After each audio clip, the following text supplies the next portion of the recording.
네. 야당의 이상민 행안부 장관 해임 건의안 처리로 이제 국정조사가 어떻게 될까 상당히 궁금해졌습니다. 정공기 교수님, 예. 지금 국민의힘에서 국정조사 뭐 이거 할 필요 있겠느냐 이런 얘기가 많이 나오는 것 같습니다. 네, 국회의원들이 뭐 저는 사퇴했다고 하는데 그 또 뒷 배경을 보면은 그 사퇴하는 것은 일종의 그 쇼잉으로 보이고 결국은 뭐 할 수밖에 없다 이런 움직임도 있는 것 같습니다. 그러면 이제 국정조사를 가야 되는데 말씀하신 대로 이게 해임 건의안하고 국조가 이게 맞물리는 바람에 모양새가 뭐 굉장히 우스워졌죠. 그리고 예산안까지 이제 겹친 데다가 아까 조금 전에 이제 박원석 의원님 말씀하신 대로 예산안은 거의 합의가 다 됐지 않습니까? 김진표 의장이 그 법인세를 그 정부 여당안대로 하고 그 유예하자 이렇게 얘기를 했는데 그거를 뭐 박홍근 원내대표가 못 받아들이겠다 해가지고 또 강경파의 힘을 얻어가지고 이제 그게 틀어지는 바람에 결국은 해임안도 그대로 추진이 되고 이게 서로가 막 맞물려가지고 나쁜 상황으로 가고 있고요. 그러면 용산에서는 계속 그 특유의 그 자부심, 국회 뭐 해봐 뭐 이런 식의 게 나오지 않습니까? 예산은 자부심입니까? 자만심입니까? 뭐 정확히 제가 잘 모르겠는데요. 섞인 것 같습니다. 사실은 예산도 그렇습니다. 예산을 지금 서로가 합의가 안 되면 야당 다수당 야당 단독 뭐 처리를 할 수 있다고 하는데 대통령 중심제 국가에서 예산을 국회 다수당이 하는 경우는 또 없었거든요. 그렇기 때문에 이것도 결국은 그 혼란을 거쳐서 정리가 될 것으로 보이는데 제가 제일 오늘 그 박균택 변호사님이 나오셨으니까 지금 민주당이 그 해임 건의안 이것도 불필요한 과정이라고 저는 생각이 되고 탄핵 소추하는 과정도 그 굉장히 위험한 그 결과가 나올 수 있는데 이걸 지금 밀어붙이고 있는 거예요. 그러면 박균택 변호사님은 제가 명함을 보니까 대검 형사부장에 광주고검 검사장을 하신 분이에요. 법무부 검찰국장. 법률 전문가 중에 전문가고 검찰에 대해서 가장 잘 아시는 분인데 지금 이제 정치 쪽에 이제 발을 담그시다 보니까 이 정치인들이 잘못 가는 것을 그냥 묵인하고 계신 건 아닌지 아까는 뭐 가능하다고 말씀하셨는데 저는 그 4대 6 정도로 6쪽에 더 그 헌재에서 받아들이지 않을 거다.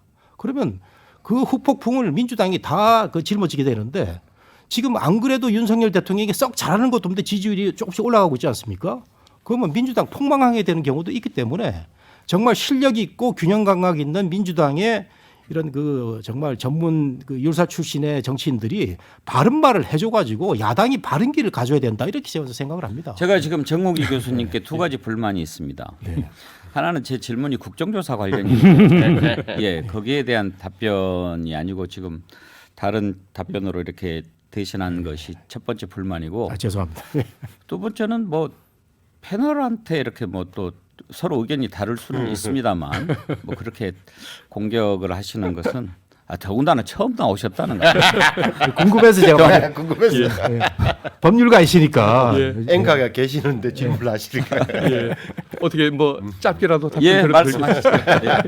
예, 말씀 취지 잘 알겠습니다. 잘 알겠고 다만 이제 이게 어떤 해임 건의와 뭐 탄핵 문제 이런 데 있어서는 저게 정확하게 탄핵 사유가 아까 6대 4 정도로 말씀하셨는데 제 눈에는 아마 4가 더 크게 보여서 그런 말씀을 드린 것 같은데요.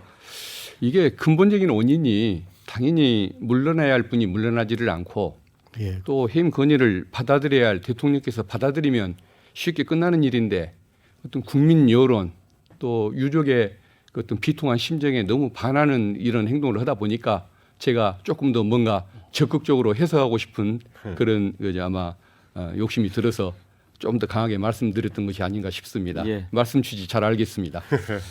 이제 국정조사로 다시 넘어가세요. 지금 신성범 의원 네. 당초에 45일 날짜를 딱 정하지 않았습니까? 1월 달에 끝나요. 예. 1월 10일인가요? 정말 지금 속절없이 시간이 지나가고 그렇죠. 있는데 이게 나중에 뭘 처리한 다음에 국정조사를 실시한다가 아니고 내일부터 한다 네. 이렇게 해버렸기 때문에 지금 시간은 가고 있는 계속 겁니다. 진행 중이에요. 지금 국정조사 기간이에요. 그러니까 뭐 했어요? 저는 뭐 안에 없으니까 모릅니다만 제가 볼 때는 뭐 자료 요구도 하고 하지 않았겠습니까? 그 특위 위원들 입장에서는 그 보좌관들은 바빴을 거예요. 근데 자 남는 문제는 그러면 자 국민의힘이 국정조사에 계속 가느냐 안 가느냐인데 제가 보기에는 좀 갈 수밖에 없다. 이것은 특히 왜 그러냐? 지금 그 국힘의 국정조사 위원들, 위원들이 사의를 표명했다는 것은 정확하게 말하면 국회 사무처에 낸 게 아니고 주호영 원내대표한테 갖다 의사를 모아준 거예요. 우리 이런 식으로 가면은 안 합니다. 남는 문제는 뭐냐? 예산안이라도 15일 날 그래도 합의 통과되면 국정조사는 그대로 한다. 안 되면 그다음 문제 또 남는 거죠. 제가 보기에는 그럼에도 불구하고 이게 야당에게만 맡겨놓기에 너무 판이 커진 거예요. 그래서 저는 좀 할 수밖에 없지 않을까 생각하는 건데 당내 강경파 입장에서는 아까 장제원 의원이 이야기했잖아요. 애초 국정조사는 합의해서는 안 될 사안이었어. 다시 말하면 주호영 원내대표가 야당을 너무 믿었던 거야. 라는 이 대목이 당내에서 분란의 소지가 있어 보여요. 박우석 의원 보시기에 국정조사 어떻게 될 것 같습니까? 뭐 지금으로서는 파행 수순이죠. 설사 여당이 사퇴하지 않고 들어온다 하더라도 정상적인 국정조사, 그러니까 여야가 좀 이렇게 협력하는 그런 국정조사의 모습은 기대하기 어렵고 여당의 태도가 그렇다면 기관 증인들도 굉장히 국정조사에 불성실하게 임할 가능성이 있어서 이게 뭔가 소리는 높고 정쟁은 격한데 결과물을 내는 국정조사가 되기는 어려워 보이고요. 시간도 이제 물론 한번 연장할 수 있습니다. 합의하에. 시간도 부족하기 때문에 얼마나 내실 있게 진행될지 참 걱정이 되고요. 예산안도 그렇습니다. 이게 2014년에 이 국회 선진화법이 만들어진 이후로 정기국회 회기를 넘긴 적은 없거든요. 근데 이번에 이제 회기를 넘겼어요. 금요일 날 잠정 합의안이 나왔다 이런 소문이 한때 돌았습니다. 뭐 그 사인하지 않은 그런 문서도 돌고. 근데 그게 다시 원점으로 돌아간 걸로 봐서 당내에 각각 강경론이 있는 것 같고 지금 법인세가 최대 쟁점인데 조정안도 나왔어요. 뭐 일단 정부안을 받되 시행을 좀 유보하든가 아니면 세율을 조금 25%가 아닌 23이나 24로 조정하든가. 민주당에서 낸 요구안은 좋다 그러면은 최고 세율을 25% 올리되 중소기업들의 세율도 조금 낮추는 식으로 동시에 이걸 개정을 하자. 근데 그건 또 여당이 받지를 않았어요.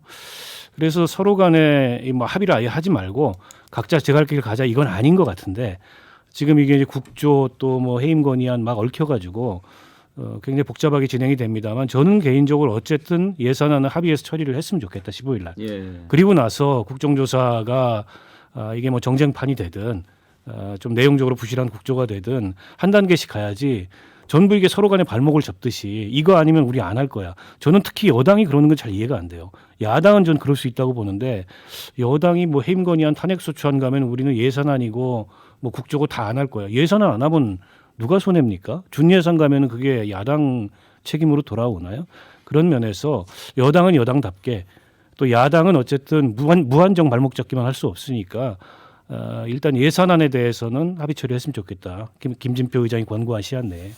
박효택 변호사께서는 이제 정치 지금 이제 뜻을 갖고 계시지 않습니까? 예. 그럼 이렇게 사람들을 만나서 얘기를 들을 텐데 어떻습니까? 지금 민주당에서 좀 더 강하게 좀 싸워야 된다. 그리고 예산안도 뭐 좀 그렇게 하면은 민주당 수정안으로라도 처리하고 뭔가 좀 단단하게 보여줘야 된다. 이런 얘기들 좀 듣습니까? 예, 많이 듣습니다. 국민들이 168석의 어떤 민주당 의원들을 뽑아줬는데 그 인원을 가지고 그동안에 했던 일이 무엇이냐 정말 원망하는 그런 마음들이 많은 것 같고 뭐 그런 뭔가 좀 바꿔야 한다, 제대로 해야 한다는 그런 의견들을 많이 말씀하시는 것 같습니다. 그러면 지금 예산안 민주당 수정안 단독 그 민주당 수정안을 그냥 처리하자 이런 얘기도 나오는데 예, 거기에 대해서는 어떻게 생각하십니까?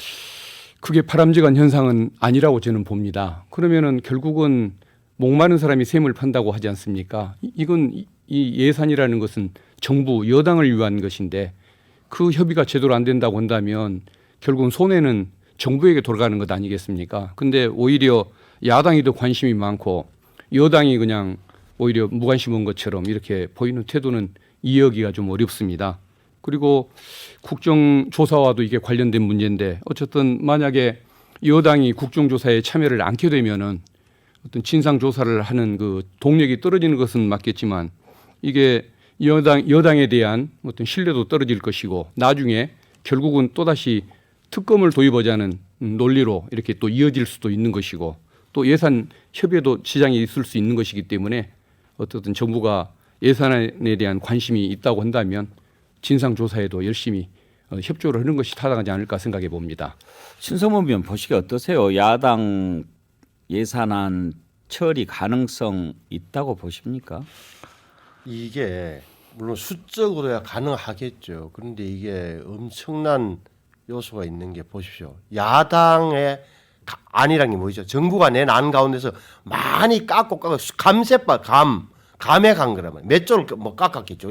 쉽게 말하면 정부가 제대로 일을 못하도록 만들었다는 그 오명을 뒤집어 쓰는 거예요. 또 하나는 자 우리나라는 미국은 국회가 편성을 갖고 예산 편성을 갖고 우리는 편성은 정부가 하고 기획재정부가 하고 심사는 국회에서 한다. 입법부가 한다. 심사는 뭐냐? 감액을 할 수 있지만 정액은 안 된다. 새로운 비목 설치는 안 된다. 왜? 국회에서 전부 다 민원 때문에 올리면 안 된다는 취지. 그런데 불구하고 민주당 단독으로 깎고 거기서 힘으로 밀어붙인다. 현실적으로 불가능한 이야기다. 또 현실적으로 하면 의원들 입장에서는 다 지역구 민원에 상임위 민원을 얹어서 새롭게 하고 지역에 가서도 연말에 의정 보고서에 우리 지역에 이렇게 예산을 많이 따왔습니다라고 해야 될 판에 현실적으로 안 되는 거예요. 그러니까 저는 말이 안 된다고 보고 다만 지금 자꾸 국민의힘에서 이것을 예산을 연동시킨다 그러는데 국민의힘에서는 급한 게 1순위가 예산이에요. 연동시키지는 않았어요. 원래 국정조사의 전제 조건은 뭡니까? 예산을 통과시키고 국정조사를 한다 이렇게 돼 있었으니까 제가 보기에는 지난번에 김진표 의장이 제 느낌에는 가운데 서갖고 합의를 했던 거예요. 뭐냐? 자 이상민 장관 그러면 야당 주장들 먼저 해주자. 알았지? 그 다음에 내가 책임질 테니까 15일 날은 예산안을 해주는 거야. 이렇게 해서 제 이면 합의가 있을 걸로 보여요 저는. 그런데 이제 이게 먼저 해놓고 당내 강경파들이 전부 다 원내대표를 쏘아제끼니 15일 날 어찌 될지는 모르겠으나 예산은 통과해줘요. 국민들 보기에도 그래 일은 해주고 하고 나서 비판하자는 게 다수일 거예요. 근데 이제 예산안이라고 하는 게 여야 합의로 처리하는 것이 당연한데 정국기 교수 보시기에 어떻습니까? 지금 여야의 감정 대립이 어느 정도 선이라는 게 있지 않습니까? 그걸 좀 넘어선 것 같아요. 특히 어제 정진석 비대위원장 물론 뭐 홧김에 한 얘기였겠지만 민주당을 향해서 그런 얘기를 했어요. 이런 사람들하고 같이 의사당에 있다는 것 자체가 뭐 모욕적이라든가 뭐 그런 얘기하고 또 그전에는 김기현 의원이 원내대표까지 지낸 분이잖아요. 민주당 사람들 인간하고 내가 대화를 하지 짐승하고 어떻게 대화를 하냐 그런 얘기를 했어요. 이런 인식 가지고 여야 대화가 되겠습니까? 제가 이제 뭐 기자 생활, 정치 평론가 생활을 쭉 하면서 요즘처럼 말이 거칠게 오가는 국회는 처음 봤습니다. 우리 앵커님 지적하신 대로 정진석 의원도 굉장히 점잖은 사람이거든요. 저하고 친구기도 한데 사실 굉장히 점잖고 합리적인 사람인데 이 발언의 수위가 올라가는 것은 뭘까라는 걸 보면 새 정부의 대통령을 굉장히 의식한 그런 발언인 것도 보이고 김기현 의원은 말이 상당히 거칠어졌더라고요. 그래서 저는 김기현 의원은 말을 조금 다듬을 필요가 있다 이런 생각이 들고 여기 보면은 우리 작가가 만들어 주신 거 보면은 성일종 정책위자 이런 표현을 했어요. 여러 가지 얘기를 하면서 이재명 대표를 향해서 안 그래도 머릿속이 복잡할 텐데 예산안 규모 걱정은 그만하고 본인의 형량 규모 걱정을 하라. 이런 말이 과연 상대당의 당대표를 향한 말로서 적합한 말인지 이게 어떻게 보면 세고 멋있는 말로 보이는데 저는 정말 바람직하지 않다고 보거든요. 그래서 양당의 이 수뇌부들은 어떤 좀 말을 품격 있고 예리하되 수준 있는 말로 좀 국회 문화를 스피치 문화를 올릴 필요가 있지 않나 이런 생각이 듭니다. 그런 이야기를 했네요. 안 그래도 머릿속이 복잡할 텐데 잘 알지도 못하는 예산안 규모 걱정은 그만하시고 본인의 형량 규모 걱정이나 하기 바란다. 여당의 정책위의장이 야당의 대표를 향해서 이런 얘기를 하고 있는 상황인데 야당 분위기로는 뭐 이런 상황이라면은 야당 예산안 처리해야지 뭐 이런 말 나올 법도 하네요. 박균택 변호사. 그 어떤 유족들 협의회를 구성할 때도 또 탄핵안을 이렇게 뭐 통과를 시킬 때에도 해임 결의안을 넘길 때도 마치 무슨 이재명 대표 뭐 보호용인 것처럼 얘기를 하고 예산 문제든 뭐 이런 여러 가지 문제에 있어서 모든 것을 이재명 대표로 연결시키는 태도 그건 좀 옳지는 않은 것 같습니다. 굳이 그렇게 야당 대표하고 모든 것을 결불시키려는 이런 태도들을 보면은 본인들이 그 논리가 좀 빈약하기 때문에 생기는 것이 아닌가. 예를 들어 탄핵 해임 결의안 이 부분에 대해서도 도대체 이상민 장관이 왜 그 자리에 있어야 하는지 그 논리를 하나라도 좀 설명할 수 있으면 좋겠는데 그런 논리 설명은 없이 야당 대표를 공격하는 방식으로 대응하는 걸 보면은 참 논리가 너무 궁색하다는 느낌이 들고 예의가 아니라는 생각이 듭니다. 자, 한 가지만 더 짚어보겠습니다. 지금 이제 대통령이 거부할 것을 뻔히 예상하면서도 민주당이 박진 외교부 장관에 이어서 이상민 행안부 장관에 대한 해임 건의안을 처리한 것을 두고 일부에서는 혹시 이렇게 계속 이제 민주당은 그야말로 헌법과 법률에 정한 절차에 따라서 해임 건의안을 계속 이렇게 하는데 대통령이 계속 거부를 하지 않습니까? 이걸 두고 나중에 윤석열 대통령 탄핵을 위한 명분 쌓기를 하고 있는 것은 아닌가 그런 관측도 있습니다. 박원석 의원 네. 어떻게 생각하십니까? 뭐 명분 축적용은 맞지만 그게 뭐 윤석열 대통령 탄핵을 겨냥한 거다. 그건 좀 제가 보기에는 너무 과장된 해석인 것 같고요. 근데 국무위원 해임 건의안이라는 게 대통령한테 거부권이 있고 그것도 헌법과 법률상의 절차이기 때문에 거부하면 그에 대해서 뭐라 할 수는 없지만 문제는 그러니까 정치적 명분을 계속 저렇게 잃으면 무슨 동력으로 특히 이제 임기 중반이 넘었으면 국정 운영을 할 건가. 그러니까 아마 다음 총선에 어떻게든지 국회 지형을 좀 바꿔서 대통령 국정 운영을 야당의 방해 없이 하고자 하는 목표를 여당은 갖고 있을 거예요. 근데 그렇게 국회 지형을 바꾸기 위해서 지금 대통령실이나 국민의힘이 보이는 전략이나 태도가 옳은가에 대해서 옳고 그름을 떠나서 이게 타당한가에 대해서 한번 고민을 좀 해봤으면 좋겠어요. 그러니까 선거는 늘 보면 중간에서 결정을 합니다. 근데 지금 윤석열 대통령의 지지율이 올랐다고는 했지만 이른바 중간층 여론은 전혀 그렇지 않아요. 지지층이 결집해서 오른 걸 가지고 이렇게 나가니까 세게 나가니까 이 동력이 붙는다. 예. 전혀 그렇지 않다는 거를 저는 깊이 염두에 두셨으면 좋겠습니다. 오히려 제가 민주당에서 뭐 그렇게 탄핵이라는 용어를 아직 꺼내기에는 전략가들이 있다면 너무 이러다는 생각을 하는 게 맞다. 두 분 오히려 음모론이 있다면 이런 대목이죠. 그러니까 대통령실에서 윤석열 대통령이나 그쪽에서 오히려 민주당을 끌어다니고 있는 거 아니야? 해임 건의안 아예 내라. 난 안 받을 거야. 그러면서 민주당이 또 탄핵 소추안 내겠지. 그럼 깊숙이 끌어들인다. 덫으로. 정치적 덫으로. 무엇이 덫이냐? 헌법재판소에 안 해줄 게 너무 뻔하게 자기들 눈에는 보이기 때문에 이런 해석이라면 가능해도 저는 탄핵 이야기는 현실적으로 비현실적으로. 알겠습니다. 자, 끝으로 해마다 이제 연말이 되면 교수들이 올해의 사자성어 선정하지 않습니까? 올해 사자성어는 과이불개로 정했다고 합니다. 과이불개, 잘못을 하고도 고치지 않는다 이런 뜻인데 논어에 나오는 얘기라고 해요. 잘못하고도 고치지 않는 것 뭐 많죠. 사자성어 해마다 교수들이 이렇게 선정한 것 공감 가는 게 많은데 과이불개도 상당히 좀 공감 많이 가는 내용인 것 같습니다. 전공기 교수 생각하시기에도 과이불개 공감이 가시죠? 예, 뭐 충분히 공감이 가고요. 근데 교수를 왜 이렇게 어려운 한자성어를 이렇게 모르겠는데 교수들이지 않습니까? 예, 예. 그래서 뭐 대통령 새 정부도 이 사자성어를 조금 잘 좀 성찰을 좀 했으면 예. 좋겠고요. 뭐 저기 오늘 네 분께 올해의 사자성어 한번 생각을 해주시라고 부탁을 드렸는데 그러면 전공기 네. 교수께서 뭐 뽑은 사자성어 있으신가요? 예, 저는 뭐 항상 과유불급 과유불급. 지나치면 안 된다. 지나치면 안 된다. 그러니까 윤석열 대통령도 해임 건의안에 대해서 내가 거부하면 그만이야라는 그런 단순한 논리를 가지고 국회를 생각한다면 이게 지나친 생각이거든요. 부담되는 과정이 계속 진행이 되고 있는데 이거를 외면을 한다? 이 지나치면 안 되고요. 그다음에 아까 그 거친 말을 많이 하는 국힘 지도부들 대통령만 생각하는 거죠. 날카롭게 공격을 해 내가 점수 따고 신용을 쌓을 수가 있으니까. 예. 과유불급이고 또 아까 제가 그 앵커님한테 야단을 좀 맞았는데 탄핵소추의 진행 과정에서 저는 민주당을 걱정하는 마음에서 당내에서 조금 그 냉정하게 보면은 그것도 무리한 거 아니냐라는 그것도 이제 과유불급. 그래서 예. 과유불급이 민주당 걱정하시는 말씀이셨군요. 아, 그렇죠. 몰랐습니다. 예.